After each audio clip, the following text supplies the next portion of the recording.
So, look at this beast. This is the glidegear G2G. I think it's a 505. Now this is essentially a mechanical gimbal on top of a motorized gimbal, and then attached to this arm here, the control arm, and the vest. This is going to help you, I suppose, shoot for longer, because motorized gimbals, you know, just like your standard gimbal right here, can be really taxing on your arms if you're doing really long shoots. Now, this setup is actually quite light. I've only got the A7 III on here on this Moser Aircross 2, whereas when I did this collab with Andrew Murphy, he has the C200 with the Crane 3S. Now that setup is actually quite heavy, and he is actually getting, you know, bad back issues because the weight is pulling him forward and essentially putting a lot of load onto his lower back. Now this thing here is taking a ton of the load, distributing the weight quite evenly across my body on my shoulders as well. And man, you can get some pretty interesting shots with this. Low angle shots, swooping shots, in and out pushes. There's a lot of Z-axis bounce it gets rid of, which is fantastic.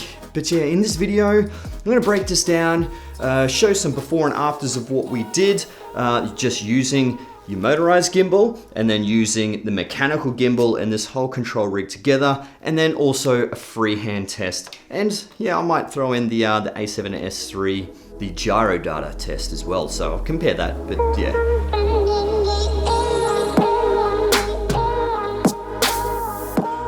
So, the G2G 505 is a mechanical gimbal for your motorized gimbal. Now it comes with full adjustable metal chest plate that can fit pretty much many different body sizes and types.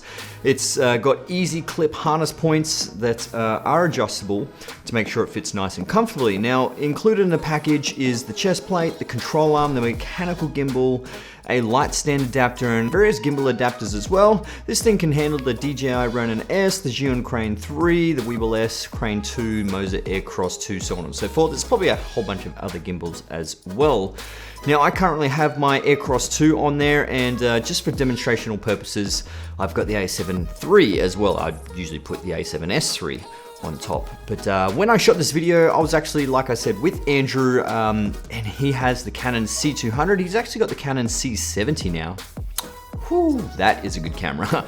But he's also set the C200 on the Xeon Crane 3S, I think it is. And yeah, pretty much all the B-roll that you're watching right now is with us setting that up and going through some testing.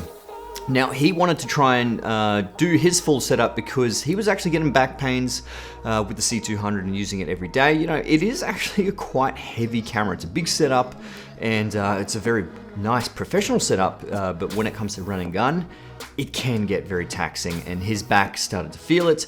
Whereas this thing, it's a big rig, and you know, you feel the weight pretty much all over your body, which is great. That's pretty much what this thing actually does best.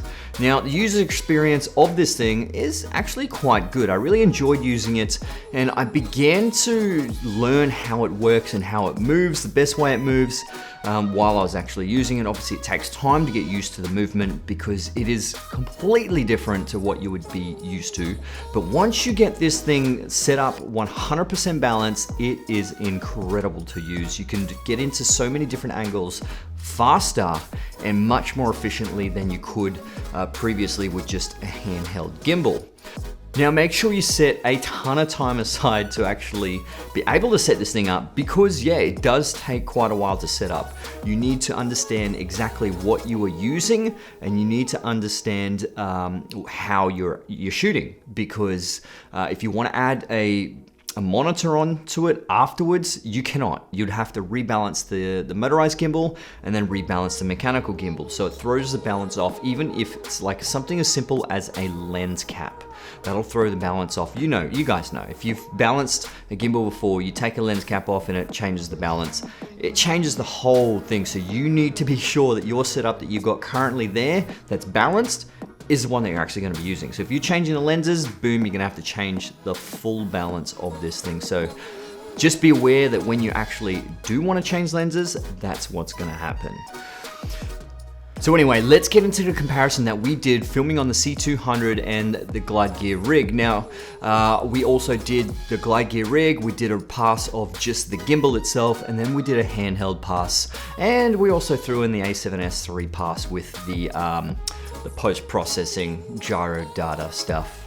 But let me know in the comments below what you think of the difference and, you know, is it actually going to be worth it? Okay, so we jump into the handheld version of the C200. You can see Andrew in the top left-hand corner there, holding it, walking down the stairs, and it's very shaky. For very obvious reasons it's shaky. He is trying to do the ninja steps, but handheld, it's just very, very difficult to, you know, have it really nice and steady. Like gimbal does give it a sort of natural feel, and there is a time and place for this. So we go on to the regular gimbal here. So this is the Zhiyun Crane 3S. Walking down the stairs. You can see there's a little bit of shake there when he walks. Still little bits of shaking. I do suggest look into the corners or to the outside of the image. That's where you'll notice it the most. And lastly, this is the glidegear G2G 505, walking down the stairs. See, look at that, there's tons steadier there. And Andrew's just making it look so much more simple. It's gonna be less impact on his arms and back. Definitely watch this footage over again so you can see the difference.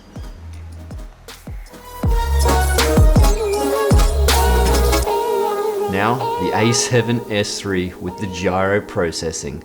Look how incredibly steady this is.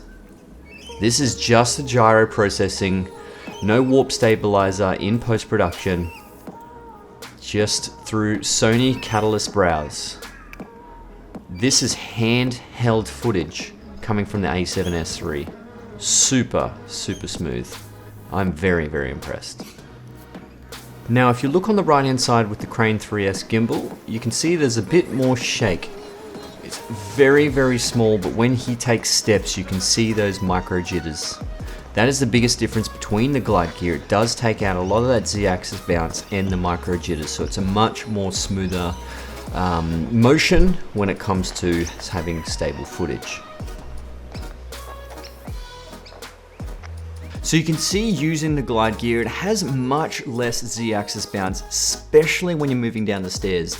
Overall, it's just a nice, cleaner, simple image, whereas the gimbal, you do have a little bit of Z-axis bounce. You actually get a little bit of wobble when you're actually walking down the stairs. Now, Andrew was doing nice, stable ninja steps, but still you could see the motion in the gimbal, in the footage. It was traveling through his hands and his gimbal, so it was making a bit of a difference.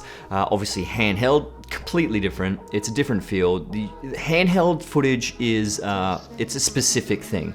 So if you want that sort of free, handheld, natural looking footage, then that's great. This obviously isn't for you. This is actually probably for someone who loves to do a whole bunch of one-ers, even for someone who just likes to roll the camera just that little bit longer. But like I said, it's also for filmmakers who just want to take a lot of the weight off them and put it, you know, obviously on the shoulders, not directly on the bad part of your back. So it's really, really good for that. Now, it can take up to 2 people if you did want to adjust the bodysuit just a little bit tighter. I mean, you can adjust it by yourself. That's perfectly fine. It just is a little bit easier if you do have a second person. Initially, my thoughts on this thing, I wasn't really a fan of how it felt on me. Like, I'm not really an average-sized guy.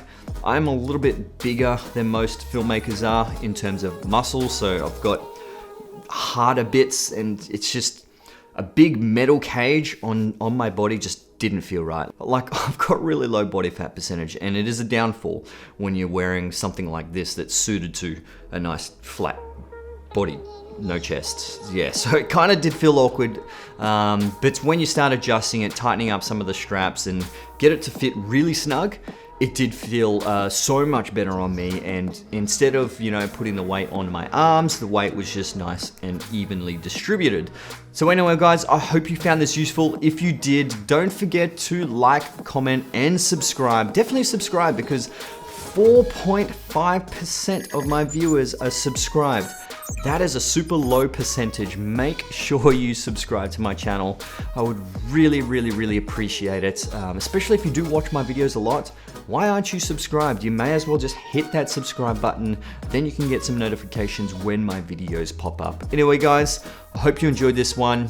I'll see you in the next one. All right, let's get it. Chuck it on top there. Take the control arm off. Where are the clips? There's clips, one clip on the side. Oh, now I know what Iron Man feels like.